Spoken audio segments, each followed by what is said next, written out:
नमस्कार दोस्तों, आज हम एक ऐसी कहानी पर बात करेंगे जो महाभारत के युद्ध के अंत में दुर्योधन और श्री कृष्ण के बीच हुई एक महत्वपूर्ण बातचीत पर आधारित है। दुर्योधन, जिनकी हार का सबसे बड़ा कारण उनका अधर्मी आचरण था, युद्ध के अंत में श्री कृष्ण के पास अपनी 3 बड़ी गलतियों को स्वीकार करने आए। चलिए जानते हैं कि दुर्योधन ने कौन कौन सी गलतियां की और श्री कृष्ण ने उसकी हार के बारे में क्या कहा। महाभारत के युद्ध के बाद जब दुर्योधन बुरी तरह घायल होकर रणभूमि पर गिरा हुआ था, उसकी स्थिति अत्यंत दयनीय थी। भीम ने उसकी जंघा काट दी थी और वह खून में लथपथ था।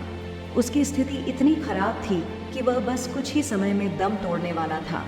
उस समय दुर्योधन ने श्री कृष्ण की ओर इशारा किया और अपनी 3 अंगुलियां बार बार उठाकर कुछ कहने की कोशिश की। उसकी आवाज दर्द से धीमी हो रही थी। श्री कृष्ण उसके पास गए और पूछा, क्या तुम कुछ कहना चाहते हो?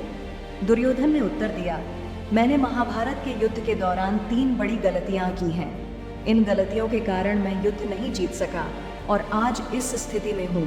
यदि मैंने इन गलतियों को पहले ही पहचान लिया होता तो आज विजय का ताज मेरे सिर पर होता। पहली गलती, दुर्योधन ने कहा, मैंने स्वयं नारायण के स्थान पर उनकी नारायणी सेना को चुना। यदि नारायण युद्ध में हमारे पक्ष में होते तो परिणाम कुछ और ही होता। दूसरी गलती, मैंने अपनी माता के लाख कहने के बावजूद पेड़ के पत्तों से बना लंगोट पहनकर युद्ध में भाग लिया। यदि मैं नग्न अवस्था में जाता तो कोई भी योद्धा मुझे परास्त नहीं कर सकता था। तीसरी गलती, मैंने युद्ध के अंत में जाकर कुछ भी समझने की कोशिश की। यदि मैं पहले ही जाता तो कई महत्वपूर्ण बातें समझ सकता था और शायद मेरे भाई और मित्रों की जान बच जाती। श्री कृष्ण ने दुर्योधन की सारी बातें सुनी और विनम्रता से उत्तर दिया, तुम्हारी हार का मुख्य कारण तुम्हारा अधर्मी व्यवहार और अपनी कुलवधू का वस्त्राहरण करवाना था। तुमने अपने कर्मों से अपना भाग्य लिखा। श्री कृष्ण का तात्पर्य था कि दुर्योधन की हार इन 3 गलतियों के कारण नहीं बल्कि उसके अधर्मी कार्यों के कारण हुई थी। यह सुनकर दुर्योधन को अपनी असली गलती का एहसास हो गया। दोस्तों, इस कहानी से हमें यह सीखने को मिलता है कि केवल रणनीतिक गलतियां ही नहीं बल्कि हमारे कर्म और नैतिकता भी हमारे भाग्य को प्रभावित करते हैं। दुर्योधन की हार का असली कारण उसका अधर्म था, न कि उसकी रणनीतिक गलतियां।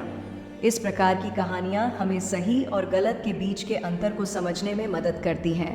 अगर आपको यह वीडियो पसंद आया हो तो कृपया लाइक करें और वीडियो को शेयर कर अपने दोस्तों तक ज़रूर पहुंचाएं। ऐसी और भी कहानियों के लिए हमें फॉलो करें। धन्यवाद। ध्यान रखें, ज्ञान की यात्रा कभी समाप्त नहीं होती। आगे भी हम इसी तरह की और प्रेरणादायक कहानियों के साथ वापस आएंगे। मिलते हैं अगले वीडियो में। नमस्कार।